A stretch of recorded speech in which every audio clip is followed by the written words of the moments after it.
Hello everyone, ఎలా ఉన్నారు అందరూ? ఈరోజు మనం ఎంతో ఈజీగా సింపుల్గా అయిపోయే క్యాప్సికమ్ ఫ్రైడ్ రైస్ ఎలా చేయాలో చూద్దాం. చాలా ఈజీ, ఇంట్లో ఈజీగా చేసేసుకోవచ్చు. ఫస్ట్గా స్టవ్ ఆన్ చేసుకొని ఒక గిన్నె పెట్టుకొని అందులోకి నెయ్యి యాడ్ చేసుకొని జీలకర్ర ఆవాలు యాడ్ చేయాలి. జీలకర్ర ఆవాలు వేసాక అందులోకి ఆనియన్ వేసి ఆనియన్ లైట్గా వేగుతుండగా ఒక 2 పచ్చిమిర్చి కట్ చేసి ఒక 2 పచ్చిమిర్చి కూడా యాడ్ చేయాలి. పచ్చిమిర్చి ఆనియన్ బాగా వేగనివ్వాలి. ఆనియన్ ఎంత బాగా ఫ్రై అయితే ఏ రెసిపీకైనా అంత మంచి ఫ్లేవర్ని ఆనియన్తోనే ఫ్లేవర్ అంతా యాడ్ ఆన్ అవుతుంది. వేగుతుండగా ఇందులోకి అల్లం వెల్లుల్లి పేస్ట్ వేయాలి. ఇది కూడా ఇంట్లో చెయ్యండి, ఇంట్లో చేసింది ఫ్లేవర్ బాగా స్మెల్ వస్తుంది. అందులోనే కొంచెం కరివేపాకు కూడా యాడ్ చేసుకోవాలి.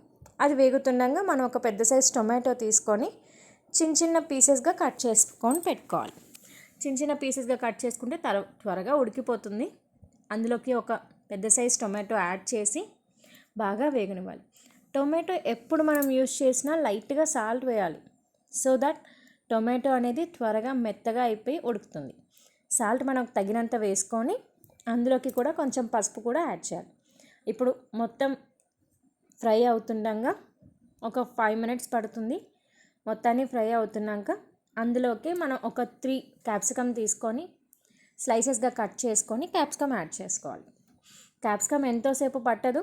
మోస్ట్లీ మనం సిమ్లో పెట్టి కుక్ చేసుకున్న ఒక 10 minutesకి క్యాప్సికమ్ అనేది చాలా మెత్తగా ఇలా త్వరగా ఉడికిపోతుంది.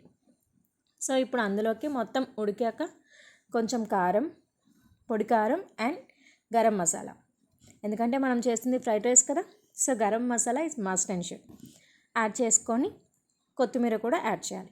అంతే, ఇంకా అది మొత్తం కలిపి అందులోకి మనం ఆల్రెడీ చేసుకున్న రైస్ యాడ్ చేయాలి. అంతే, మన ఫ్రైడ్ రైస్ రెడీ.